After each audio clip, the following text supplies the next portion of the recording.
Agora, todo ano. Edson, você falou numa palavra aí, quando você disse, quer dizer, que nessa experiência trouxe a questão para a liderança maior. Quer dizer, deixa aquelas coisas ali, a questão são vocês e o que é que vocês vão como é que vocês vão conduzir tudo. Então, trouxe a rédea para vocês. E você usou essa expressão liderança, que eu acho que podia, se é que pudesse, assim, o que é a liderança, né? Quer dizer, eu acho que é um tema bem interessante para a gente explorar um pouco. Não sei se está perguntando para mim. Eu acho que tem um mote aí da liderança que tem tudo a ver com essa sala. Bom, eu gostaria de dar uma resposta um pouco para ajudar a complementar o que falou Edson para o senhor Gilmar.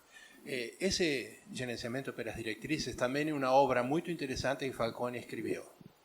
É decir, ele permite saber qual é o gap que existe entre o que você precisa de sua empresa e a situação onde está hoje. E a partir daí surge o rumo. É necessário ler o livro para entender os detalhes para chegar a isso, senhor Gilmar. Mas eu queria esclarecer ou colocar um complemento ao que falou o senhor Edson. E esse complemento tem a ver com minha experiência. Quando se discute custo, não se discute apenas o custo, se discutem relações. O que cada um acha e de que forma o outro escuta. Quando estou ouvindo o outro, já me dou conta, quando estou falando com o outro já se dá conta se estou querendo enfiar na cabeça dele minhas ideias ou estou disposto a ouvi-lo também. E normalmente não existe muita habilidade, especialmente nos campos relacionais de família, para poder dar um espaço relacional capaz de que o custo, que é o tema discutido, em realidade é o veículo discutido, também permita que a relação se estruture ou se afirme. E esta é uma liderança diferente da liderança que nós imaginamos dentro das organizações. A liderança que eu tinha que ter como gerente, ou você se alguma vez trabalhou também isso no campo de gestão de produção, não é a mesma que tem que ter um empreendedor dentro desse contexto. Há outras manifestações da liderança. Esta é muitíssimo mais difícil, porque não se vê através de decisões, de imposições, e sí se ve a través de entendimentos subliminares, coisas que não são ditas, que se ven nos olhos, e que talvez dizem muito mais que as que se possam falar, porque inibem às vezes. Eu já sei que o que Edson falou e me olhou daquela forma, melhor fico quieto, deixa para o ano que vem, como ele dizia. Porque já sei que não vai ter resultado e vamos acabar discutindo, melhor deixa por isso. Então, o nosso convencimento que fazemos com Valéria consiste em haver um espaço para poder conversar. E nós entendemos essa linguagem do olhar desaprobatório ou do olhar concordando, das alianças e das inimizades, que aparecem sem falar nada. Sim, Valéria.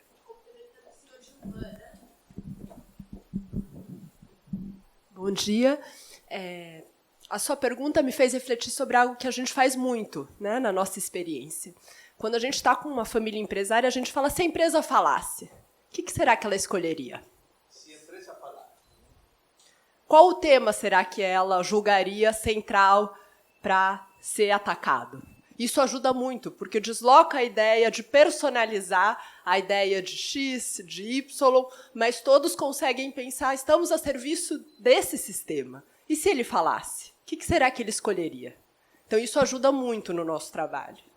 Em vez de ser isso que ele está falando, é o senhor Moura. O senhor Moura simbólico, não é? A empresa que é a que está falando. E a gente aprendeu isso com um cliente nosso. Foi interessante porque ele falava... Um cliente nosso nos ensinou, a gente aprende muito, né, com eles, e ele dizia justamente isso. Filhos, se a X falasse, que era o nome da empresa, o que ela escolheria agora? Quais os temas dessas conversas? Assuntos da rentabilidade da empresa ou uma briga familiar? Não somente tem que querer falar, sino como vamos falar isso. Qual é meu papel? O que estou dizendo com meu olhar? O que significa minha pergunta? Não é apenas uma pergunta técnica. Qualquer uma de suas perguntas, Edson, tem dois componentes. Um, o conteúdo real, concreto, e outro que o outro imagina que você está querendo dizer e que não disse. Faz sentido isso para você? Sim, total. Eu acho que a gente,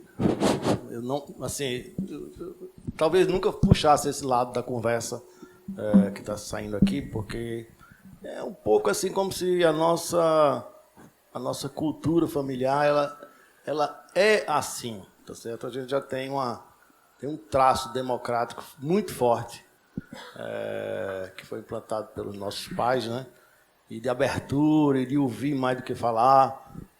Então, é mais ou menos assim natural esse lado do nosso comportamento. Né? Papai era assim. Como eu disse, ele botou a gente na empresa e não disse nada. Deixa eu ver o que esses caras fazem, ver se eles prestam para alguma coisa. Né? Então, a gente preza muito isso, eu acho que atua assim. Mas eu concordo integralmente que a autoridade advinda da força, ou, que não tanto da força, mas do poder desse tipo assim, de hierarquia, ela é muito maléfica para o sistema de qualidade. Eu não sei se tem algum benefício, porque nunca experimentei esse tipo de liderança, né? Liderança nossa é pelo exemplo, mas eu acho que é maléfica. Digamos que sí, eu concordo plenamente. Llega un momento no cual es necesario tomar una decisión. Mas es diferente tomar una decisión después que se ouviu todo el mundo y todo el mundo ficou satisfeito de que fue ouvido y fue debatido. Y ahí a decisión tem que ser tomada, porque senão a empresa corre perigo, ¿no? Mesmo que não seja que agrade a todo mundo, mas alguém tem que tomar a decisão. Esse papel cabe normalmente ao presidente. Mas ele pode fazê-lo de duas maneiras. Eu, porque sou presidente, ou não. Eu ouvi todos vocês. Avaliei tudo. Posso até me equivocar, mas a responsabilidade que me estão dando exigem que eu tome decisão pelo bem da empresa. E a minha leitura é esta. Esta é a leitura da liderança nesse campo, que é a mais difícil, Elson. Creo que você deve concordar comigo. É muito mais fácil ser líder como gerente de produção que ser líder de um conselho de direção, né? Embora de que outro mais sacrificado. Ainda, se você me permitir, ainda vou insistir um pouco. Eu acho que pode ser, claro que tem momentos que sim, mas eu tenho a impressão que na maioria dos momentos nem isso é necessário. É melhor você ouvir as diversas soluções, assim, que vai ser uma decisão. Escolhe a que você achou que foi melhor, né?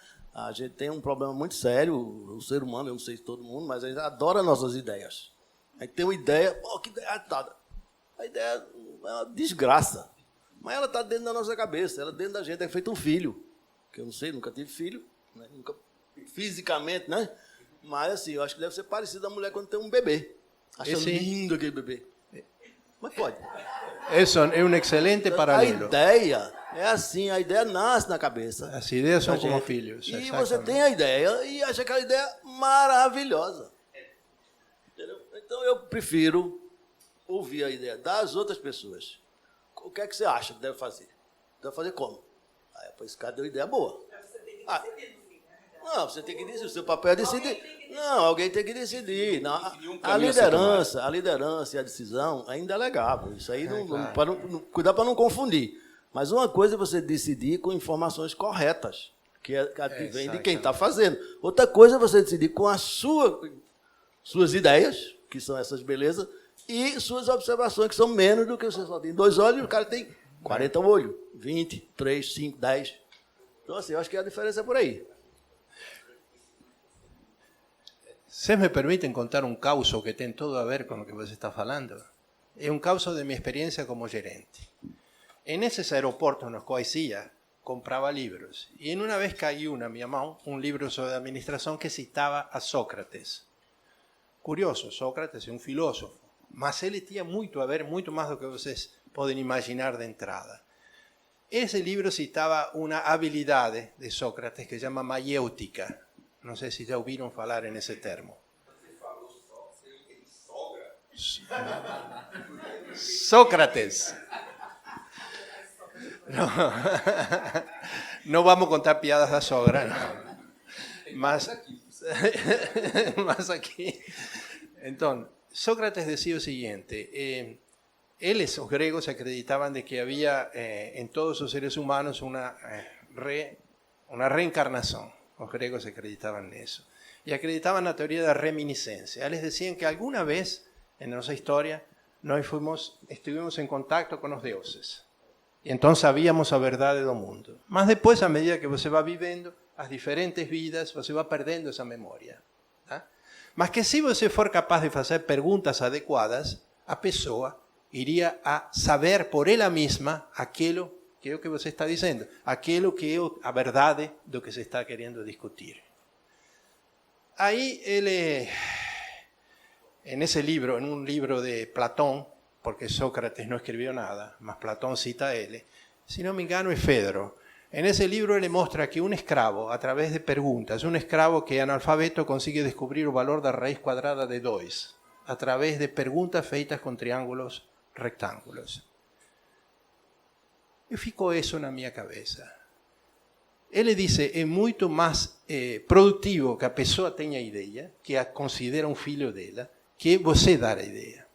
E eu tinha notado que às vezes eu via melhorias a fazer no sector de produção que eu trabalhava. E eu descia as melhorias e as pessoas até gostavam e implantavam. Mas passava um tempo e desaparecia tudo, esqueciam. É decir, aquilo que tinham achado que era muito bom, não funcionava mais. Em uma ocasião, passando pela fábrica, e depois de ter viajado e ter lido esse livro, eu vi um problema. E vi também a solução qual seria. Mas decidi praticar. Eu chamei todo o grupo, nesse momento era da forjaria, uma grande forja, e expliquei para eles, gente, serão umas 10 pessoas, nós temos tal problema em tal lugar, eu não sei como resolver, o que vocês acham? E eu comecei a fazer perguntas e não respostas, que levaram a eles a tirar a mesma conclusão que eu já tinha tirado. Então, eles chegaram à mesma solução que eu já tinha pensado antes e que estava disposto a dizer para ganhar tempo. Em lugar disso, me levou umas 2 horas de conversa. Aí eu felicitei eles. Nossa, que boa ideia, gente. Que tal se vocês aplicam? Não, vamos aplicar, doutor, tudo bem. E aplicaram. Saí da empresa vários anos depois e isso estava funcionando.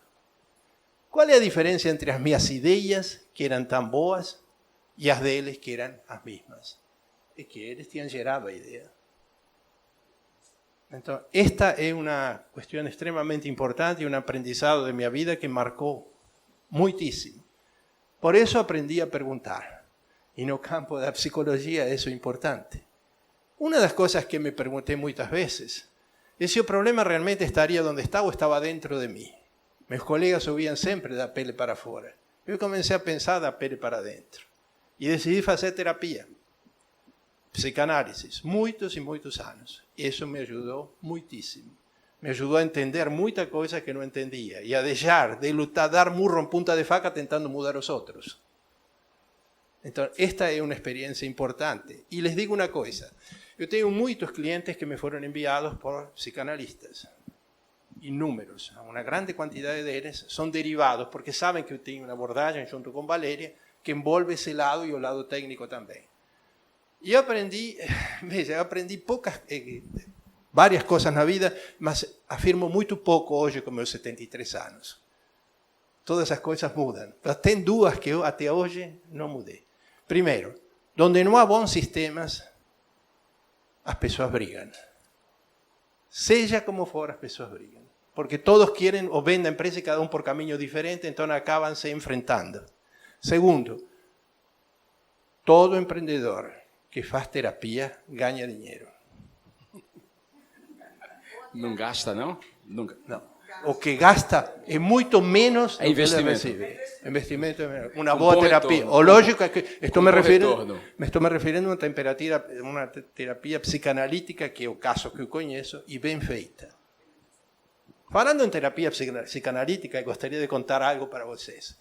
Eu namorei minha mulher uns 2 anos ou algo assim, e eu me senti irritado com a postura dela. Ela era apaixonada pela psicologia, estudava psicologia. E eu não queria, porque realmente ela dizia coisas que trastocavam minhas ideias, etc, etc. E eu me sentia mal. Em um momento até cheguei a dizer para ela, olha, você vai ter que escolher entre a psicologia e eu. Adivinhem o que ela escolheu? A psicologia. Eu fiquei sem chão, não? Eu não entendia como que podia ser. Como que ele ia fazer isso comigo? Eu que tinha tantas conquistas, etc. Aí decidi, algo deve haver atrás disso. E comecei a ler algumas das obras de Freud. As 2 que eu lembro neste momento eram Moisés e a religião monoteísta. E a segunda, o mal-estar na civilização. eu fiquei fascinado com essas obras de Freud e comecei a compreender que ela podia ter razão. Atualmente ela é psicanalista e é membro da Sociedade de Psicanálise de São Paulo, psicanalista didata, etc, etc. Então, nossa família tem muito desse campo da psicologia. Valéria é psicóloga, eu também, meu filho é médico psiquiatra e minha mulher também é psicanalista. Então, vocês poderiam dizer um bando de loucos, não é? Mas não é bem assim. Mas, enfim, creo que é uma experiência interessante, essa da maiêutica, para vocês pensarem. E segundo, que o problema que nós hallamos que está em todos os outros. Sartre decía, l'enfer son los otros, o inferno son los otros, ¿no? Mas en realidad el infierno está dentro de nosotros mismos, no es que creamos nuestro infierno, ¿no? Para eso es necesario tener humildad de reconocer eso. Yo conozco algunos empresarios, y tengo el placer de haber trabajado con algunos de ellos, que tuvieron la humildad y la inteligencia de hacer terapia, porque el lugar donde ellos están envolve una complexidad gigantesca, en la cual se no luta apenas con las variables de empresa, luta con las variables internas, con las variables de la familia, con as variáveis dos relacionamentos. Eu, assim, estava balançando aqui a cabeça, concordo integralmente. Eu acho que um líder, a solidão, né? A solidão do líder é uma coisa muito séria. Né? E a gente, é muito difícil reconhecer os erros quando você é sozinho. Você não, a gente não aponta para a gente mesmo. Você erra, não tem ninguém para lhe dizer, ó, você está errado. E aí? A psicanálise ou outras coisas semelhantes, eu só conheço a psicanálise como essa ferramenta, mas eu imagino que deve ter outras. Ela ajuda você a reconhecer seus erros. E se você não reconhece seus erros, como é que você pode liderar alguma coisa? Então, para mim, isso aí é. Quando eu conheço assim, um empresário, que eu digo, como é a sua estrutura? Você tem 3 irmãos junto, como eu tenho? Eu falo assim, não, sou eu sozinho. Aí eu olho para ele, você já fez psicanálise? Eu falo assim, não, pronto. A ação dessa empresa eu não compro.